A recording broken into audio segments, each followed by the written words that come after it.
So at this point, I would be doing the initial approach briefing, of course. So getting the HS 2127, preset all the frequencies, and let's actually see if this works. 2127. Let's see if we get an actual ATIS in X-plane. I don't know if this works right now. Ah, there you go. Karlsruhe, Baden-Baden Information Uniform. That is good. And of course we made a mistake because the wind is calm and they want us to approach runway 03.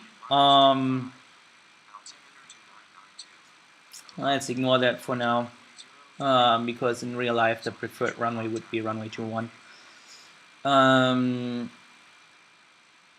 So next one we'd be talking to is 34.1 as the tower.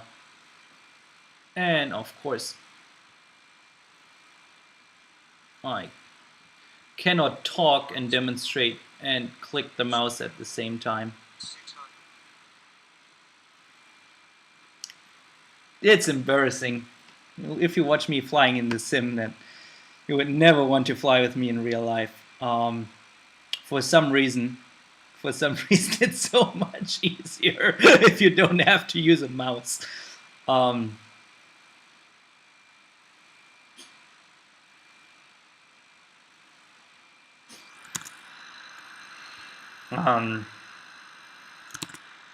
So leveling off at 4,000.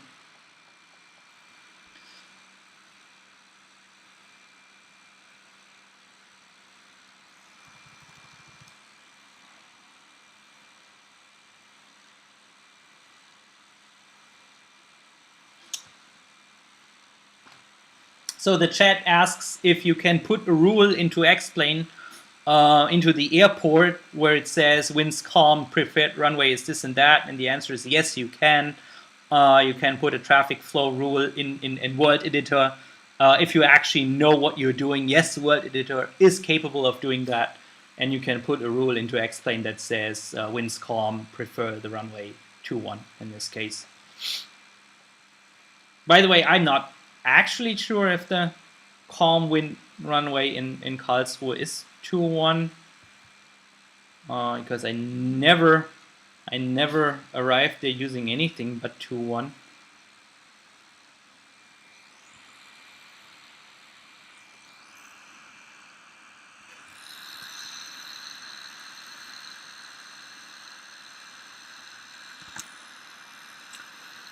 So, here you can see something that you see at various German airports, and that is that the ILS doesn't have a DME, and you have a standalone DME that you must reference during the ILS approach. So, of course, this is pointless in this airplane, which doesn't have a DME receiver, and which would not be actually able to fly this legally in Europe. So I can put the 115.8 into the nav2 here, and on our plane of the flying club I would get the DME indication now. So I can check the audio channel and check the identifier, but yeah, this plane is modeled after what you find in the US, and most planes don't have a separate DME receiver anymore. So 108.725 on the nav1.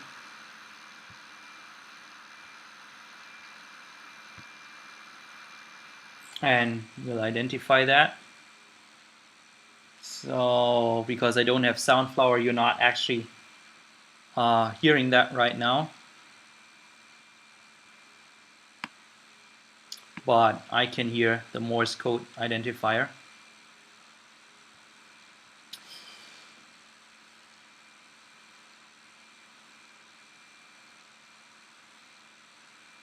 And the final approach course is going to be 210, and we're going to fly a Category 1 approach. So we are Category A airplane. that refers to the stall speed. So those categories A, B, C, and D are determined by the stall speed of your plane. And so our ILS minimum would be 550 feet.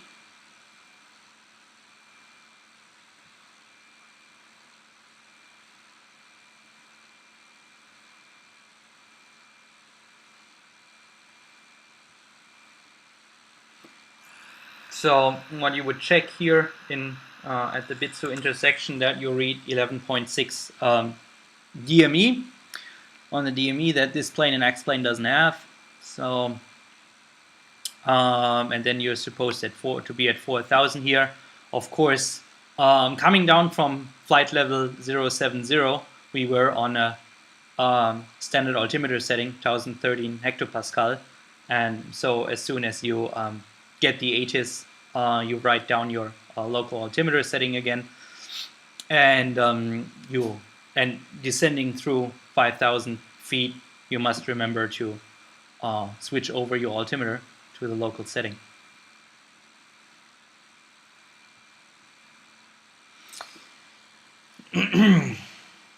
All right, now of course we're still on the GPS course line, but what we really want here is we want to fly the ILS. So I switch over the CDI, so I get the ILS here, and we're going to fly down the ILS. Of course, you can still use the GPS CDI just to make sure. And as you can see, the ILS and what the GPS thinks where the ILS final approach course is lines up pretty good. And of course, we have to set our final approach course of 210. There you go.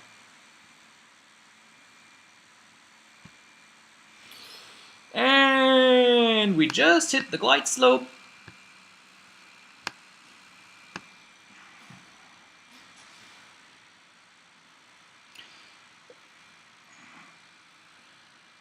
And at this point, I want to make sure that I have stuff like the local altimeter setting is set. I have enriched the mixture, which I'm doing right now.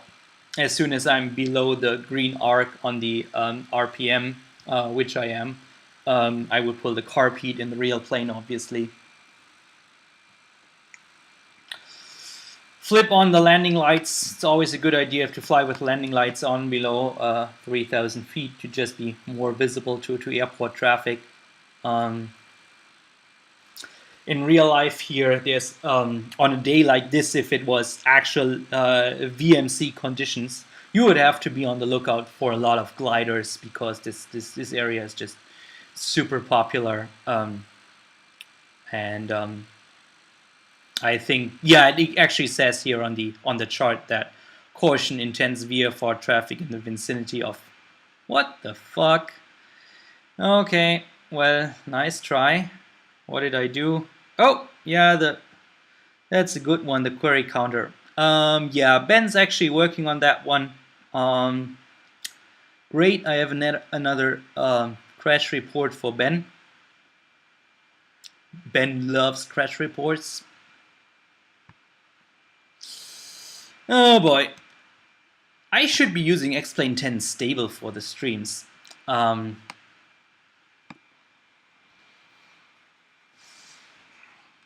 let's assume we flew our beautiful ILS approach. And so the last thing I wanted to show you is how to insert a standard instrument departure on the GPS.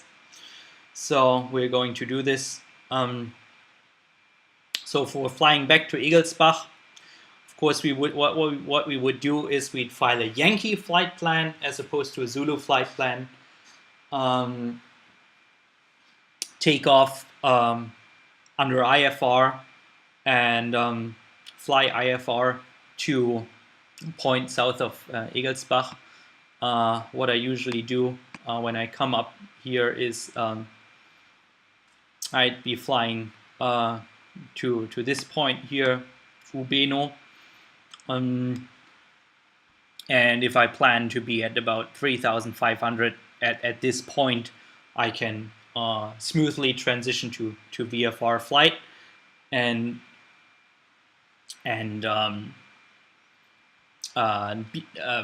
when transition to VFR, not be in violation of the Class C airspace in Frankfurt. So yeah, that's what I do.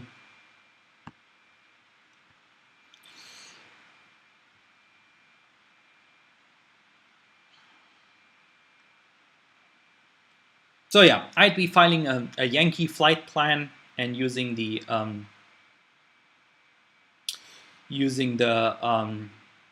Galaxy 4 Papa standard instrument departure when taking off runway 21. And again, this is also a one that requires a DME, because what you do is you fly basically runway heading. What you really have to do is you have to put the ADF to the Karlsruhe Baden-Baden NDB and just keep fly up from the NDB course, keep the ADF, the tail of the ADF needle pointed on 030, flying heading 210 from the airport until the DME clicks through 8 DME, and then you can start your turn to this intersection. Of course, flying 172, you will have a much smaller turn radius. So what the GPS will do, and you'll actually see this when I load this in the GPS, is that it puts a point here and a point here to accommodate for the larger turn radius. So the turns, of course, are calculated to be flown at 210 knots indicated, with a 3% inclination, and climbing up, of course, 210 indicated would be faster, something I don't know, 220, 230 true at this point. And of course, if you're flying that kind of a true airspeed, your turn radius gets much wider, and that's why that's how the actual ZID will be calculated. And if you would do this in the 172 with our smaller turn radius, we would end up somewhere around here, and therefore the GPS puts another point there. So what I'm going to do is put us to on the ground in Karlsruhe. By the way, if you ever come to Karlsruhe, this is where you need to park. There are several FBOs here and here, which are super expensive. So if you come to Karlsruhe in real life and you don't want to pay like a $200 handling fee for them to come out and put a red carpet in front of your plane and drive you to get your rental car in front of the plane and charge something like 200 euros for that, you park down here in the non-fancy area.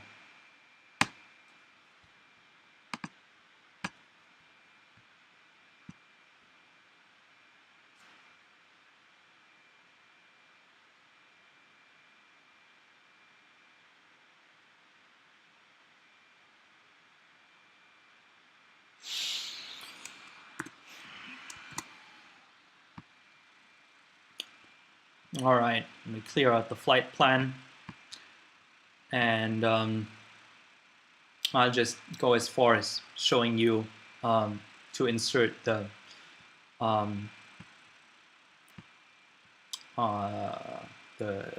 standard instrument departure. Let me just put in my destination airport.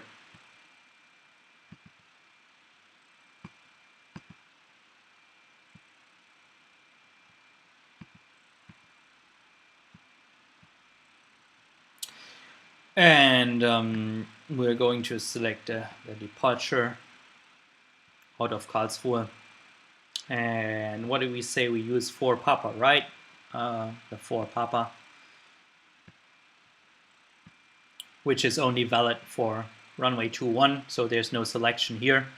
And it does not have any transition